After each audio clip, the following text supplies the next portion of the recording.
Bismillahirrahmanirrahim.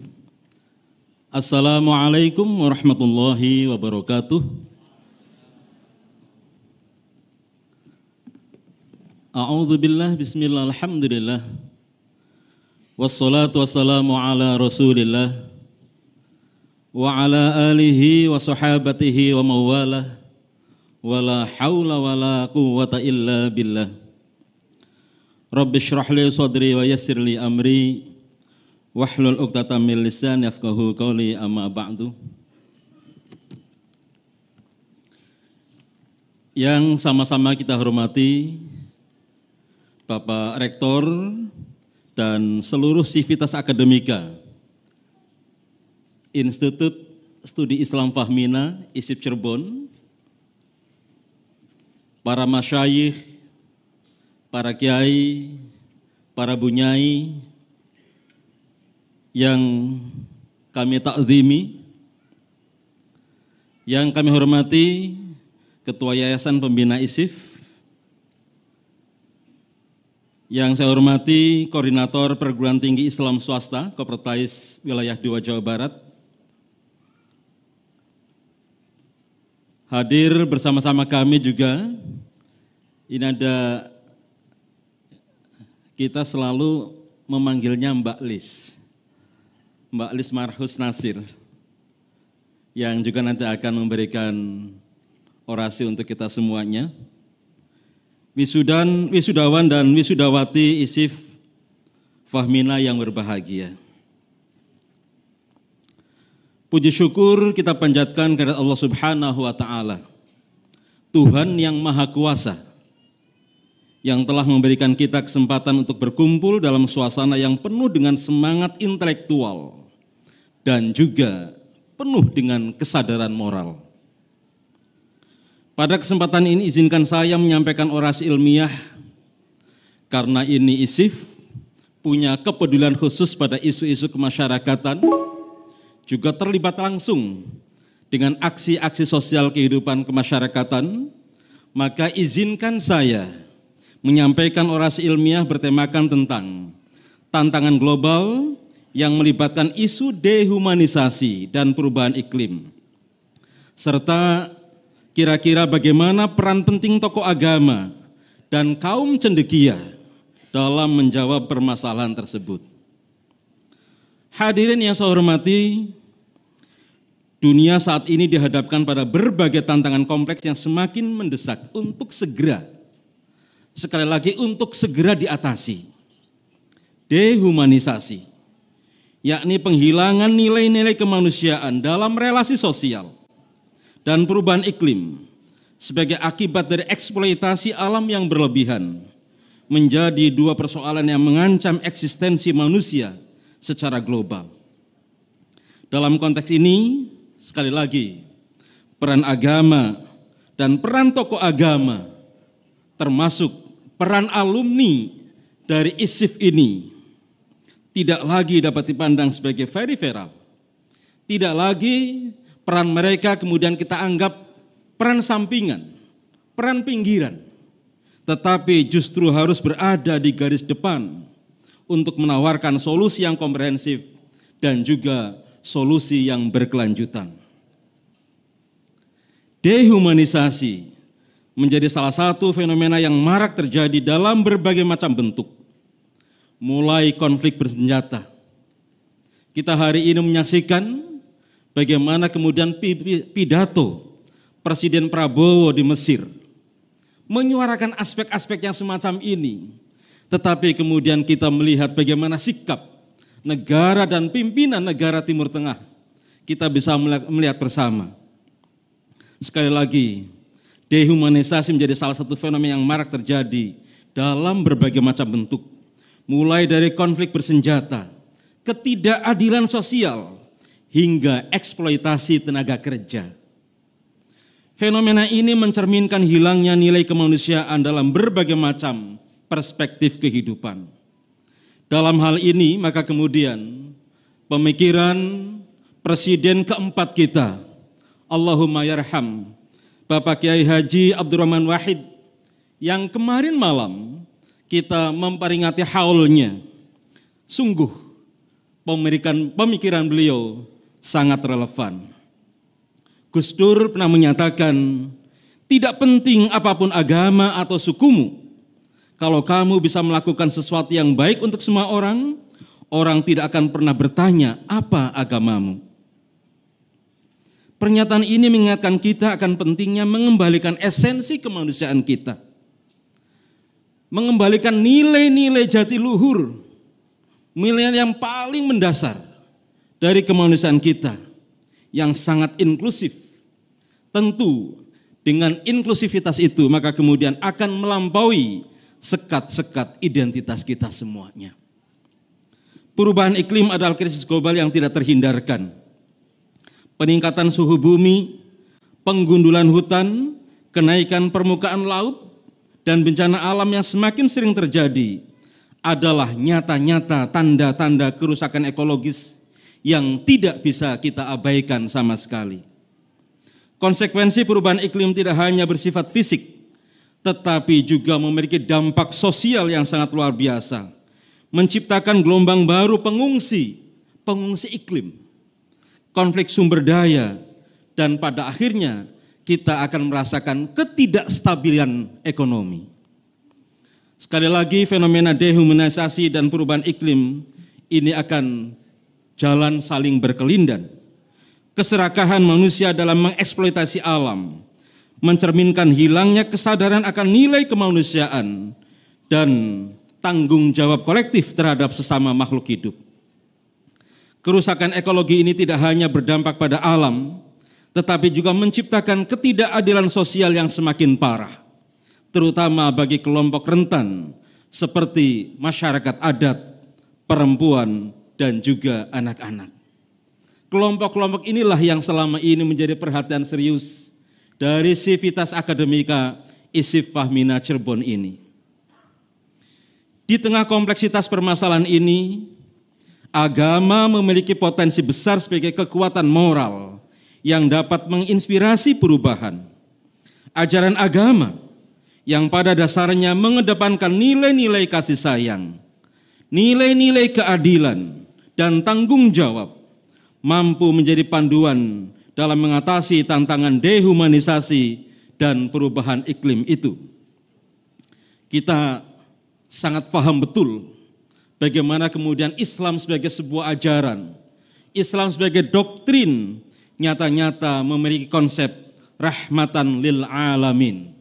Lil alamin, untuk semuanya, seru sekalian alam. Menekankan pentingnya menjaga harmoni antara manusia dan alam. Tokoh agama memiliki peran strategis dalam membangun kembali nilai-nilai kemanusiaan. Melalui aksi dakwah, melalui layanan pendidikan, dan kepemimpinan sosial, mereka dapat mendorong masyarakat untuk mengedepankan solidaritas, mengedepankan empati dan keadilan sosial. Maka dalam konteks ini, kita dapat mengambil inspirasi dari Rabi'atul Adawiyah, seorang tokoh perempuan Islam yang menekankan cinta kepada Tuhan sebagai jalan menuju cinta kepada sesama manusia. Pemikirannya menegaskan bahwa nilai spiritualitas yang tinggi dapat mengembalikan manusia kepada fitrah kemanusiaan yang sejati. Selain itu, tokoh agama juga perlu mengambil peran dalam advokasi lingkungan. Mereka dapat menjadi jembatan, bridging, antara ilmu pengetahuan dan nilai-nilai spiritual. Mengajak umat untuk lebih bertanggung jawab dalam mengelola sumber daya alam. Kita ingat seorang Wangari Maathai, peraih Nobel Perdamaian asal Kenya, adalah contoh perempuan muslim yang membuktikan bahwa perjuangan lingkungan dapat berdampingan dengan nilai-nilai keagamaan. Gerakannya yang kita kenali, Green Pride Movement, mengajarkan bahwa pelestarian lingkungan adalah bagian cara kita beribadah kepada Allah, pada Tuhan kita semuanya. Hadirin yang berbahagia, kaum cendekia, termasuk alumni dari ISIF ini. Saya kira alumni ISIF ini bagian penting dari kaum cendekia ini, Ini memiliki peran penting dalam menyusun narasi intelektual yang berakar pada nilai-nilai kemanusiaan. Kita dapat memberikan analisis kritis terhadap struktur sosial yang menghasilkan dehumanisasi, serta menawarkan solusi yang berbasis kepada keadilan sosial. Dalam hal ini, cendekiawan perlu memadukan wawasan akademik dengan sensitivitas moral untuk menciptakan perubahan yang nyata. Dalam isu perubahan iklim, cendekiawan memiliki tanggung jawab untuk menyuarakan urgensi krisis ekologis melalui penelitian. Saya kira ke depan, Pak Rektor, kita perlu juga meminta kawan-kawan mahasiswa dari ISIF itu di akhir penelitiannya sebagai tugas akhir. Saya kira saatnya kemudian concern dengan isu-isu yang semacam ini. Karena pada akhirnya kita harus mendudukan agama sebagai inspirasi, sebagai landasan spiritual bagi kehidupan umat manusia. Sekali lagi, dalam isu perubahan iklim, cendekiawan memiliki tanggung jawab untuk menyuarakan urgensi krisis ekologis melalui penelitian, advokasi kebijakan, termasuk kami misalnya di pemerintah, termasuk Mbak Lis, aktivis. Saya kira kita semuanya punya tanggung jawab bersama untuk melakukan penguatan-penguatan terhadap aspek ini. Kita juga perlu mendorong inovasi teknologi yang ramah lingkungan dan memastikan bahwa solusi ekologis yang ditawarkan tetap dan akan tetap berpijak pada keadilan sosial. Kerjasama antara tokoh agama dan kaum cendekia menjadi kunci dalam menghadapi tantangan dehumanisasi dan perubahan iklim. Tokoh agama dapat memberikan landasan moral dan spiritual, sementara kaum cendekia menyediakan analisis kritis dan solusi berbasis kepada data-data yang valid. Sinergi ini memungkinkan terciptanya gerakan yang lebih inklusif, gerakan lebih efektif dalam menjawab tantangan global. Ibu dan Bapak sekalian saya hormati, menuju Indonesia Emas 2045, peran tokoh agama dan kaum cendekia menjadi semakin sangat penting. Mereka harus mampu menjadi katalis perubahan dalam masyarakat, baik dalam membangun kembali nilai-nilai kemanusiaan maupun dalam mendorong kesadaran ekologis. Visi Indonesia Emas tidak hanya tentang pembangunan ekonomi, tetapi juga tentang pembangunan manusia dan lingkungannya secara berkelanjutan. Salah satu cara untuk mewujudkan sinergi ini adalah melalui layanan pendidikan. Pendidikan berbasis nilai-nilai kemanusiaan, pendidikan berbasis pada kesadaran ekologis perlu menjadi prioritas kita semuanya, baik pada tingkat formal maupun pada tingkat informal. Kurikulum yang mengintegrasikan ilmu pengetahuan dan nilai-nilai spiritual dapat menjadi salah satu solusi jangka panjang. Meskipun tentu tantangan yang kita hadapi akan semakin besar, kita harus optimis.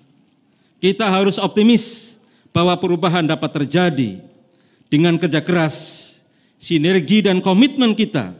Insya Allah kita dapat mewujudkan dunia yang lebih manusiawi, dunia yang lebih ramah lingkungan. Tokoh agama dan kaum cendekia harus menjadi cahaya penuntun dalam perjalanan ini. Hadirin yang saya hormati, di tengah tantangan dehumanisasi dan perubahan iklim, sebuah deklarasi lintas agama yang dilakukan beberapa waktu lalu, yakni Deklarasi Istiqlal, telah menyerukan pentingnya kolaborasi umat beragama untuk menjaga lingkungan hidup dan melindungi nilai-nilai kemanusiaan. Kami baru selesai dengan Pak Rektor di Bali kemarin, melakukan kegiatan Bali Interfaith Movement, juga terkait dengan isu-isu yang semacam ini. Deklarasi dan gerakan-gerakan ini mengingatkan kita bahwa tanggung jawab keagamaan tidak hanya berpusat pada hubungan vertikal dengan Tuhan, tetapi juga pada hubungan horizontal dengan sesama manusia dan alam. Deklarasi dan gerakan-gerakan tersebut menegaskan bahwa agama harus menjadi landasan moral dalam membangun harmoni antara manusia dan lingkungannya. Semangat dari deklarasi tersebut mengajarkan kita bahwa menjaga bumi adalah bagian dari amanah ilahi. Sekali lagi, menjaga bumi adalah bagian dari amanah ilahi. Umat beragama dipanggil untuk memperkuat kesadaran kolektif tentang pentingnya keberlanjutan lingkungan hidup sebagai bentuk dari tanggung jawab bersama kita semuanya. Nilai-nilai seperti kasih sayang, keadilan, dan kebersamaan yang diajarkan agama harus menjadi pilar utama dalam upaya global untuk menghadapi tantangan ini. Deklarasi ini juga menjadi pengingat bahwa harmoni antar umat beragama bukan sekedar idealisme, tetapi kunci keberhasilan dalam mencapai dunia yang lebih adil dan berkelanjutan. Dengan spirit ini, mari kita jadikan upaya menjaga lingkungan dan mengembalikan nilai-nilai kemanusiaan sebagai bagian dari pengabdian kita kepada Tuhan dan warisan luhur untuk generasi yang akan datang. Akhir kata, saya mengajak kita semuanya untuk menjadikan dehumanisasi dan perubahan iklim sebagai isu bersama yang harus diatasi dengan semangat kolektif. Mari kita berkolaborasi. Mari kita berkolaborasi untuk menciptakan dunia yang lebih baik. Tidak hanya bagi kita, tetapi juga bagi generasi yang akan datang. Semoga Allah Subhanahu wa Ta'ala senantiasa membimbing kita dalam upaya yang mulia ini. Demikian orasi yang kami sampaikan, kurang lebihnya mohon maaf. Wa'alafu minkum, wallahul muwafiq ila aqwamit thoriq. Wassalamualaikum warahmatullahi wabarakatuh.